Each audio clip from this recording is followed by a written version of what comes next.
What's up, y'all? Welcome to Three Brothers and a Shot of Milk presents Two Cousins Talking Batman. We're talking about Batman, the animated series, season one. Chris and I, growing up, this was our jam, and this gives us the opportunity to watch it again, watch it together for the first time in probably 30 years, right? What? First of all, was our jam. This joint still my jam. This is certified 100% banger. This thing is fire. It is fire, man. Looking back at these episodes and realizing, why does it still hold up? It shouldn't hold up like it holds up. It should feel dated, but it's perfect still. It's just so good. It's just It's so good. it's so good. So today we're doing Robin's Reckoning Part 1. We're going through each episode of the first season. If you guys keep watching, we'll do the next seasons and maybe we'll get into other Batman animated content.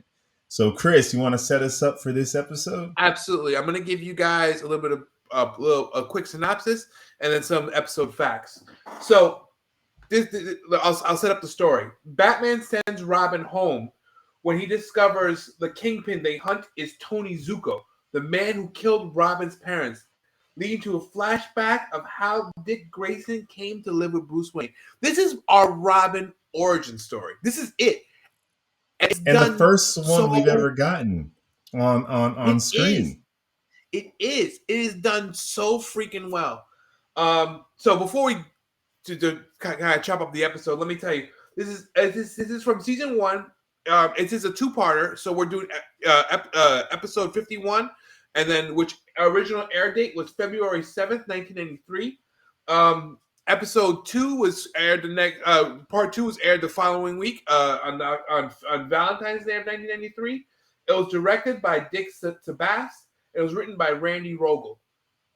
So Wow. And like for those like looking back at this, you have to realize before this, Robin was like Super Friends, was the old cartoon voiced by Casey Kasem. This is the first time we're getting a Robin with Edge. The right, first time we're seeing his origin on screen. And Chris, they give him the Tim Drake suit. Like this is all the first time we're seeing this, and they gave him the Tim Drake costume. so this is kind of a theme in kind of Batman the Animated Series where they took these characters who were kind of campy, and I wouldn't say Robin was corny, but Robin was very campy Yeah, before, yeah. and they gave him a serious edge. And this is the first time we've seen on screen Robin as really not just a sidekick, not just a boy wonder, but a superhero, like in all sense of the word, right? Dude, and what's crazy is I'm looking this up right here because I want to find it. Um, so Tim Drake's first appearance as Robin was 1989, which means for us growing up, we didn't really grow up with Dick Grayson as Robin in the comic books. That's true. We grew up with Tim Drake. So for a lot of people, without this series, we wouldn't have the connection to Dick Grayson's Robin like we would unless you were going deep in the comics. So the third Robin premiered in 1989. We had Jason Todd before that and Dick Grayson before that. So the fact that this series was like, no, we're going to get you guys to know Dick Grayson Robin. Because Right. this generation watching this cartoon has not seen, he's Nightwing by this point. Like there is no Right. Dick Grayson Robin in our comics at this point if you're a kid. It's true. And you know what I like about when they grab Dick Grayson, he states, so the series starts out, they're on a watch, and he says, I don't get much action now that I'm at college. So we grab him actually towards the end of his Robin career. Yeah, he's been Robin for like 10 years. Right. So he's not really the boy wonder. He's really like an adult. He's an adult. He's a young adult. He's 18, 19 years old in college at this time. So it's kind of cool. It's a kind of a cool time period to grab him. Yeah, and he says, we'll get into it when he's arguing with Batman. He's like, you've been saying that I'm not in sixth grade anymore, which means he's been Robin since he's been at least 12. Yep. At least 12. Which means this is dope. Let's get into this bad boy. Let's go. Let's get go. into this. Man, okay, and before we do, I gotta say, so you're gonna see a montage, a collection of images that will chronicle the episode. YouTube don't like us showing videos and doing recaps no matter what we do, so we don't want to get flagged or copywritten.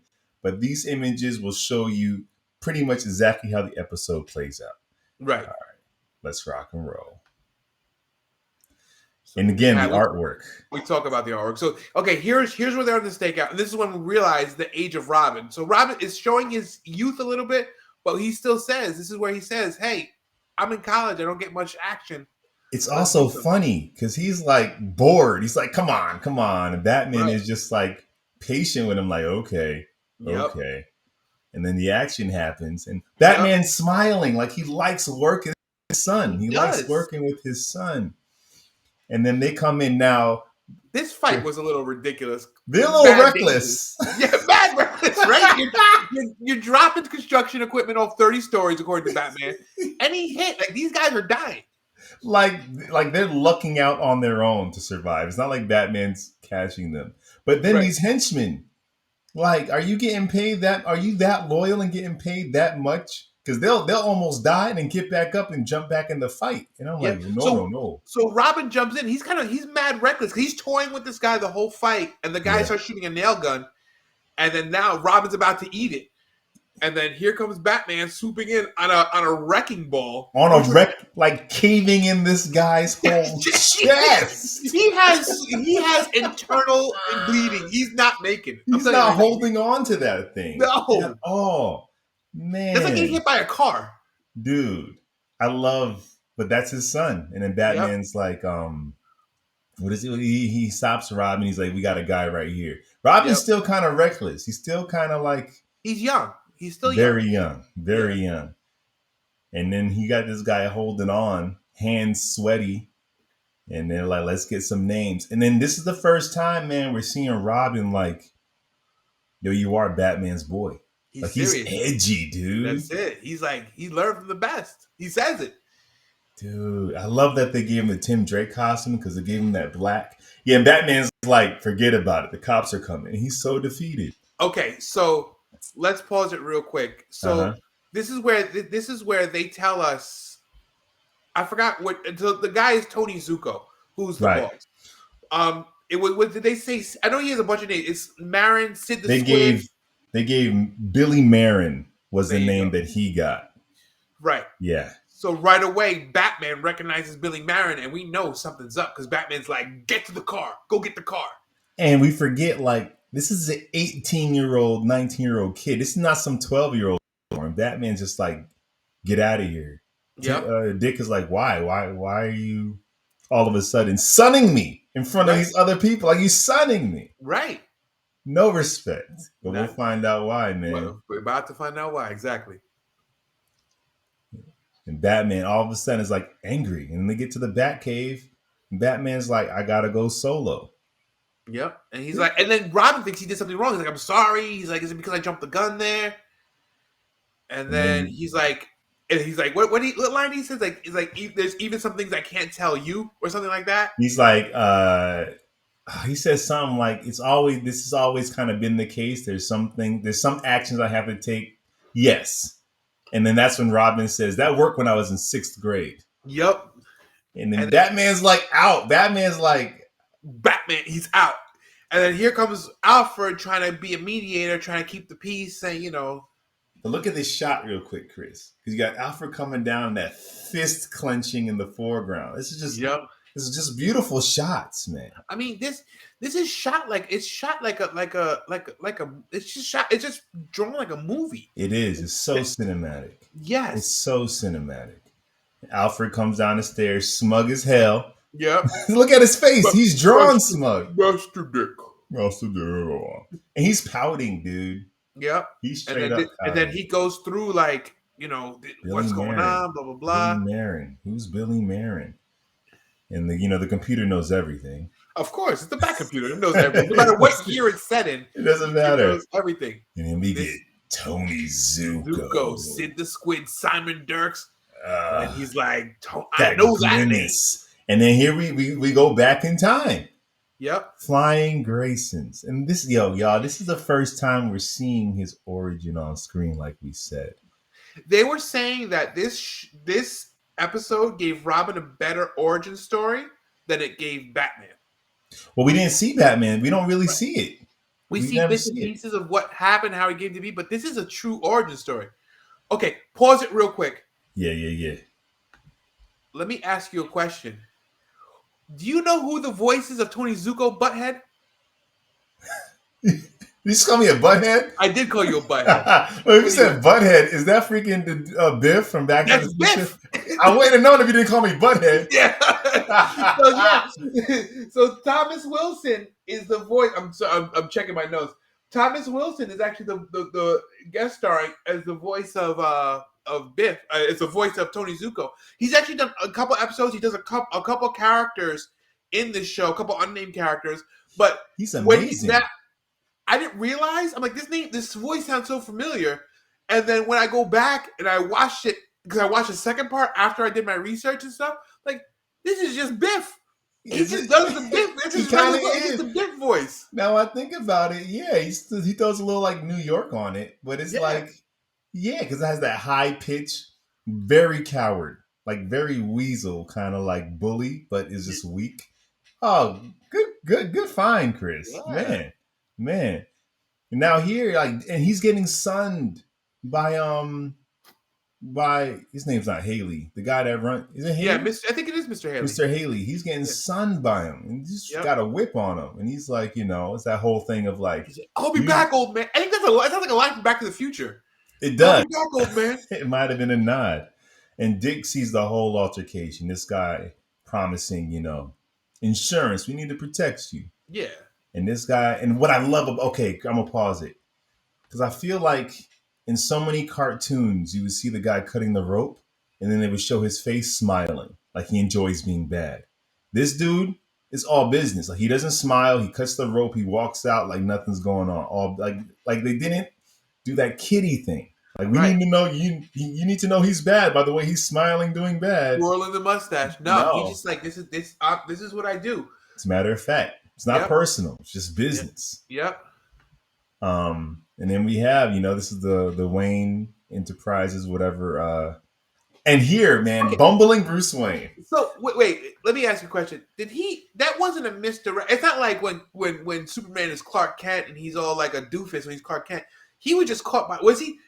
Did you read it as he was caught by surprise? Because he's not doing that on purpose. Because he's still in the beginning of his career. I caught that as a misdirect. Yeah, but for what? I think that Bruce Wayne was gone for 10 years, 8 years, and Batman shows up around the same time. So he is kind of doing that Clark Kent. Because he's a ninja. He can fight 10 guys blindfolded. Right. That's why so I feel like it's a misdirect. You might be right. You might be right on that. Yeah, I think you're right on that. But it was subtle. Like it allows you to sit there and go. There's a wonderful episode of Supergirl where Clark Kent's walking out of the elevator with Kara. They're in their disguises, and he trips and like bumps into something. And Kara looks at him and says, great performance, cuz. And he's like, actually, I didn't mean to do that. And it was like awesome because you're like, okay, how much of this is you doing stuff and how much is it are you a little right? So, I don't know, Chris. It could go either way with Bruce. Yeah, right but here. I mean, it was so much that they actually laughed at him. Like he spilled the soda, he spilled his popcorn, like the whole nine. Yeah. But also, this dude can walk a tightrope blindfolded. Yeah, I don't know. I don't know. And then we have the Flying Graysons, man, and the dude, like I said, he's all business. And Dick is like, that guy, I saw that guy. And here we go. Here's a scene. And the music is so good here. It's so epic and dramatic. And the way they shoot it with them swinging, the rope breaking. And then like a pause. Yep. Gasp. Okay. Pause it right here. I have a fact about this. The Graysons' parents' deaths, according to producers, was originally far more graphic than shown in the episode. They would be swinging on the ropes, which would break, and they would fall to the ground as Dick watched them from above, traumatized by what he had witnessed.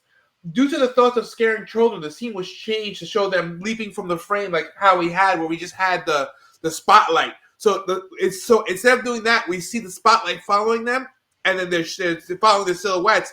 The silhouettes go out of the spotlight, and we just see the spotlight. In the DVD commentary, Bruce Timm thanked network censors for giving him a list of at the time of what he felt were actually ridiculous rules for the scene. But he said that because they put those rules, they create a far more effective scene than what would have been. I mean, it's pretty good. Like the way it's shot, I feel like you get that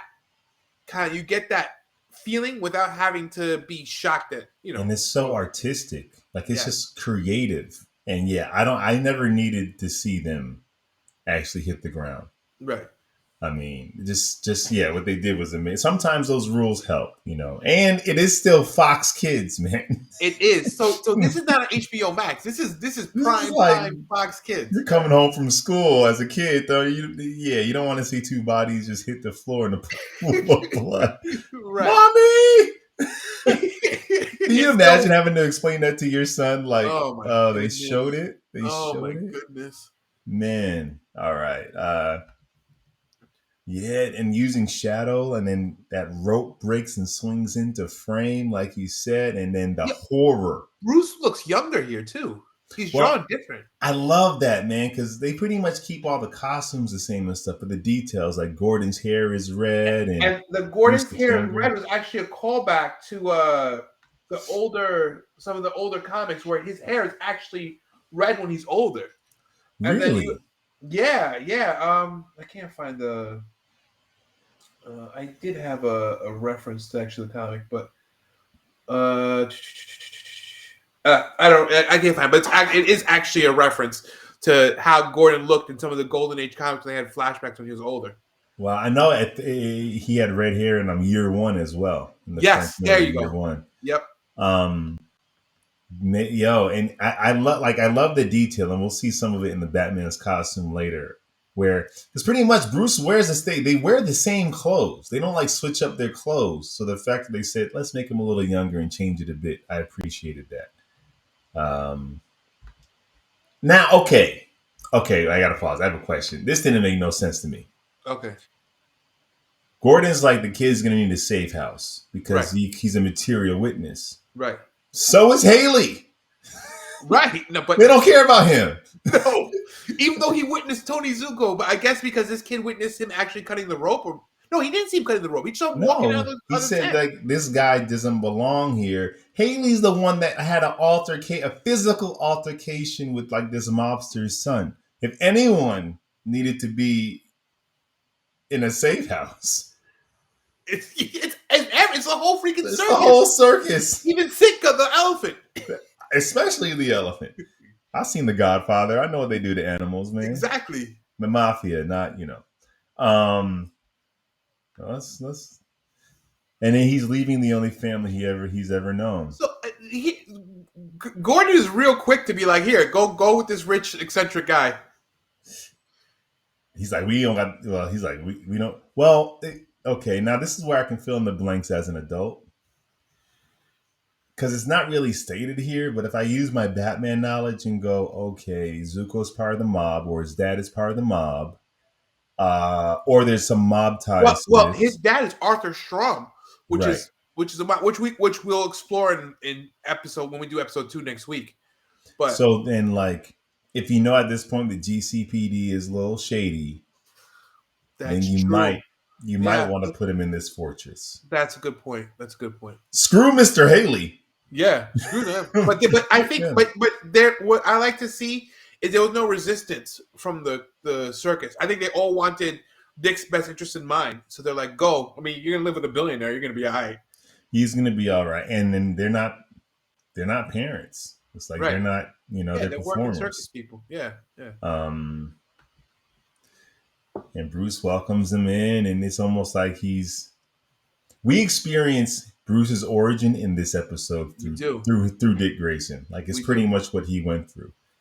Angry man, Back. It goes angry. back. You lied to me. Yep. And So he's this like, way he's like he tells Batman, look, I know who you're going after.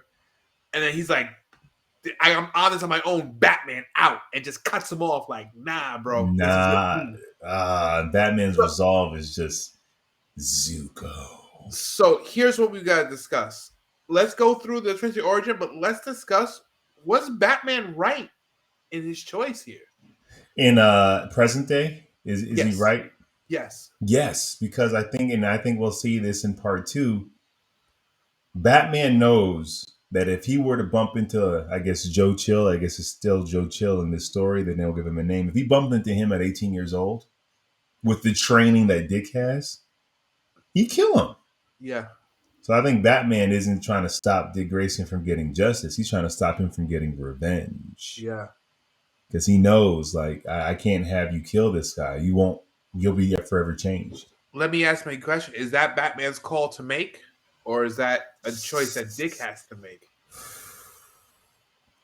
It would be a choice that Dick has to make, but let me put yourself in Bruce's shoes. You gave this kid all the tools to be a murdering psychopath. Right. Like you put the gun in his hand as far as training him and teaching him how to be what he is. So do you let this man make his own decision, or do you take responsibility for the weapon that you created? That's a good point. That's a good point. I don't know. I don't know. I don't know. I think Batman was a little overzealous in cutting him out totally. He should have kind of prepped him and been more honest with him, because if you guys, it's really a father-son relationship, right? And as they grow up, it's more of it's still father-son, but they see each other more as peers, right? So I think Batman should have been more, he should have been more open with what was going on and who this guy was, because I think that's why I love that he didn't. And we'll get to it in part 2. Dick Grayson doesn't cross the line. No. And I think that was big for Batman to see. And what's cool about this is because we're meeting him and towards the end, really towards the end of his Robin career, this story is actually the catalyst for the beginning of the division between him and Batman and him and Bruce Wayne. Because this is the first time we see them argue. Yeah. It's not just buddy cop stuff anymore. Not holy metal Batman. Like it's not that campy 60s stuff. This is for real. Maybe not. I'm not.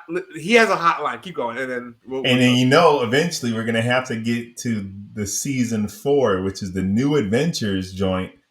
And you don't like the animation, but they have the episode where. But watch out for that first step, kid. It's a doozy. Oh, okay. Well, if y'all keep watching, we will get there. Yeah. All right. Let's keep going. So so Bruce, the kid is here. He's alone. And even though he's taken in, he still feels more alone than ever because Bruce Wayne is just not present. Right, because Bruce is so obsessed with catching Zuko that he's actually, in attempts to help this kid, he's actually neglecting the kid. Neglecting him. And Alfred's just way too smug to be a friend. Yeah. I mean, that's just Alfred. Alfred loves in his own way. That's just how he is. And then here he goes by Smith here. I thought he was going to be freaking Matches, but he's Smith here. Yeah, Matches Malone. So supposedly what Bruce Timm said was that they had a huge problem. The censors had a huge problem with this scene, and he had no idea why. And he still to this day doesn't know why the censors had such a problem with this scene. I don't know. It's no more violent than the freaking wrecking ball shattering your rib cage. Right. I don't know, but yeah, he said that they had a huge problem with this scene, and then maybe gambling. I mean, maybe, but they're just. I mean, the guy is like reaching out, so he's undercover. There's a cool fight scene. they start to figure out. They're like, you're asking too many questions. Are you a cop? Are you Sergeant Smith? And then you see Batman fighting, and the one guy changes his clothes. Man, of course. Well, you see at one point he rips his shirt open, and then he has you see the Bat logo under his shirt. But one guy, my favorite guy, the fighting starts, and the guy runs to the money and starts trying to grab the money. Like, yo, that's like, why would you fight? Secure the bag and get out of here. Exactly. I love this shot of Batman in his fist. And the sound when he has the leather gloves, and you hear the leather gloves like going over his. And that shot, like silhouette, like lit by the fire. Yeah. When he goes to visit, what's his Arnold Strom. Yeah. So we see him again. He pops up again a few times in the series. So what I like about what this series does so well is it does, yes, Batman deals with some of the supernatural stuff with Ra's al Ghul and stuff like that, but. We talk about Batman, Superman, and stuff, and how Batman fits in the Justice League, and sometimes it's a little far-fetched how Batman gets himself into these things with like Darkseid and these like bro, yeah. But Batman fighting the mob in Gotham I love is it. the is I love the mob stories because if you're trying to clean up a city, you're going after the head of crime, right? So you're this And is it's not this is easy. Like no in I love Justice League. I love all that. I love the comics, but like if Batman can take down the new gods, then why isn't Gotham City crime? Surely. right, The Joker, as crazy as he is, can't be more of a problem than Darkseid. right, So that's right. yeah. But Yeah. he fits in these scenarios is where the stories are the strongest. I feel like Dude, I love it. I love it. And here they're scared of him, but at this point in his career, he doesn't have their respect yet because this is still like 12 years ago. This is still yeah, the past. yeah, Um, Batman gets in Homeboy's face, and then you'll see it. I think I might have missed it. Now there it is. Plants the tracker yep. or the hearing The device, hearing device, and then and this then dude starts yoking up his son. yeah, well, no, that's his nephew, Oh, but his he's nephew. like, My bad. yeah, his nephew, but he's like, he actually comes out. The hubris on Zuko comes out is like, oh, you really showed him, ha ha ha, like Batman pretty much sunned you out, and then he's laughing about it like it's a big joke, and then Shramble gets up and starts smacking him up. It's like you're out of the family. Your 2-bit extortion is bringing down heat on He the kicked him family. out of the family Get him out of the family. because he knows what Batman represents. These other like smaller guys don't get it. Like for Batman to show up on your doorstep, you just brought the plague upon this house. But these Exactly. guys don't get it yet. So the mob is different than the rogues gallery, right? They don't care about like it's not like Penguin or Two Face where they want to defeat Batman or they want they want this recognition. These guys just want to make money and run their operation. These So guys were here before Batman. Like Batman didn't inspire these guys. These guys exactly, were here and they just want to run a smooth operation. And Batman knows that he can't just start beating all the like. You have to be tactical with taking down an organization like this, which is why Batman harasses him and leaves. He right? knows he probably can get dirt on this guy, but like you have to be more strategic. Exactly. And right now, Batman don't care about the mob. He cares about who killed this boy's parents. Yep. I That's need it. Tony Zuko. That's That's it. all I need. I don't care about nothing else. And then and we hear that listening device, and then they hear some gunshots and fighting outside because Yeah, he's he's still still here. here. He's still here. Now these guys aren't scared of Batman, Nah, and they're thugs. I gotta say this. Okay, so here, what's amazing is like there's no music here, Chris. So the only sound is like footsteps and gunshots. It's like it's just all the natural sound, and it made it sound so violent and so cinematic because usually there's music covering this whole thing. When they decide Right. not to put music, it did something for me. Yeah. And this car is coming, like yo, we just gonna run him over because he's just a Exactly. guy. They don't know yet. They don't, and he just jumps on the hood. Yep. And then it doesn't work out. They get away. And he's in the bat cave. And you see, wait. Did you see the pouchy belt? So pouchy. I love a pouchy belt. And his emblem is black. Like I love those So details yeah, to show you that it's the past. it's the beginning, like year one. They said they modeled it after the year one. I love it. And then Alfred's like, I know you want revenge, but there's a little boy that needs something else. Batman wasn't doing it for him. No, He was doing it for himself. This was his way of almost like getting right. his parents as killer. But you This kid neglecting needs this Bruce boy. Wayne right now. He doesn't need Batman. Like it's so emotional. This episode is It's mad emotional. it is. Oh man. Then you got the kid looking out the window here and Bruce Wayne rolls up and it's like the Oh, hand talking about hurt. because that's what Alfred did. Like you be seeing the hand on a young Bruce's shoulder before and he's And he telling says about his parents. that he lets him know that my parents had the same thing. You think you could do Dude. something, but you can't. He says, "Does the hurt ever go away?" And Batman says, "No, but it gets easier." But like, why as children did we deserve this level of content? I We mean, went from Looney Tunes and Tiny Tunes to just this watching a movie every freaking day. every 5 week. days a week. Yes, We got man. this after school. Yes. Dude, and then this shot of just we've never seen Bruce this like vulnerable. Like we've seen him with like some of the women he loves, but we've never seen this like these are two kids who lost their parents here. I think there's a couple times we see him like this in one of the episodes that we reviewed that got flagged, but on Leather Wings, we see him when on the end of the episode, the doctor knew his father knew Thomas Wayne, and then Bruce was like, "I need Oh you to do yeah. one thing for me." He's like, "What's that?" He's like, "Tell me about my father." Oh And then there's yeah. yeah, so there's only a couple times in the whole series where he actually shows us like the actual pain that he's dealing with every single day. Ah. And it's sprinkled throughout just enough because as dark as this is, he's not the moodiest Batman. He's not. No. I love Pattinson's Batman, but he's not moody like Robert Pattinson the Batman. We just have moments of, Mm-hmm. oh, there it is. Yeah. Ah, man. So then, yeah, yo, I'm gonna hug it out right here. This is epic. And then he's just remembering, Yeah. and Robin's like, never again. I might, Yep. I'm out. Yep. Pissed. He tells him, "I know who Zuko is," and then his way he tells him, "I may never take this may be the." He's saying that this may be it for him being Robin This because is of it. this is it. This could be it that divides them. Fracture our entire relationship keeping this from me. I'll never take orders from you again. And then we get the to be continued, and you sit here like, what? Yep. This is a fire episode, dude. You know who else thought this was a fire episode? The Primetime Emmy Awards. This is actually an Emmy Award winning episode.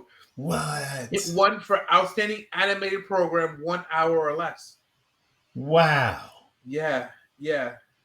I mean, it's really hard for anything to match this level of storytelling. No. Like, even if you watch the movies with all the budget, it's like they're not. These guys are just as talented filmmakers as Christopher Nolan, the dude that did the Batman, all those guys, Tim Burton, but they're also like fans. Absolutely. They're not just interpreting it. I never read a Batman comic book before. These guys are straight up fans of this thing. So, quick story. So I was listening to a podcast with Bruce Timm, and he was actually the victim of he got mugged, Mm-hmm. and it made him seem so powerless. And he said he envisioned how Batman would handle it and kind of tapped into that kind of persona to help him get out of that, because he truly embodies like what Batman stands for, and it helped him kind of get out of that funk and out of that depression. So when he gets a chance to make this series, it's not just, hey, we can make Batman edgy, we can make Batman cool. It's like, I'm showing you guys the tools that help me cope. Exactly. That's why it hits. That's why it hits hard. It hits hard, dude. Yeah. Man, I'm a massive Robin fan. As a kid, I liked Robin more than Batman because those were the shoes. I would imagine myself as Robin going on an adventure with Batman. Of course, because you could I identify with Robin more because of the age. Right. So anytime, and we don't get a whole lot of Robin in the first season.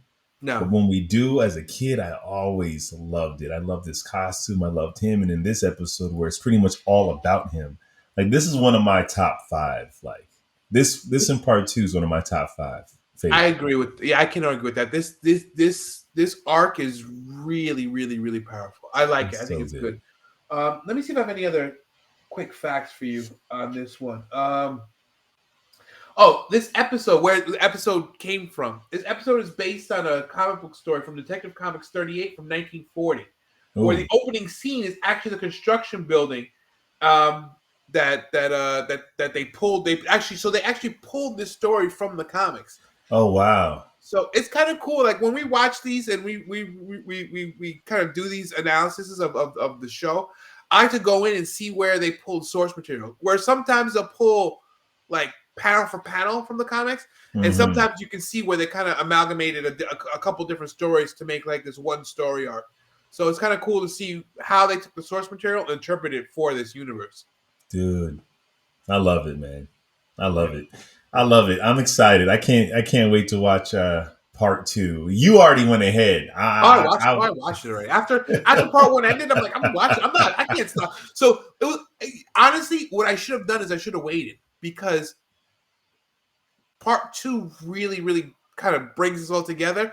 And there's a lot we're talking about, especially with the relationship with Batman and Robin. I want to be like, when he said this or when he did that. You can't yet. No, I got to remember, this is the division. I got to keep you guys coming back for more of Two Cousins. Yes. And hey, man, watch this and come back with us. We're going to do part 2 next week. And this drops. Well, you know when it drops because you're watching it. But we're dropping this every Saturday morning. So get your bowl of cereal.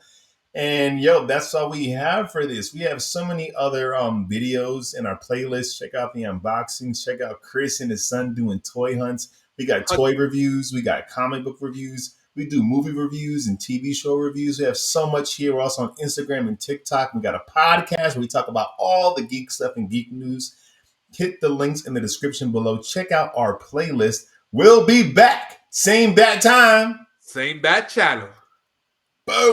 What's up, y'all? Welcome to Three Brothers and a Shot of Milk.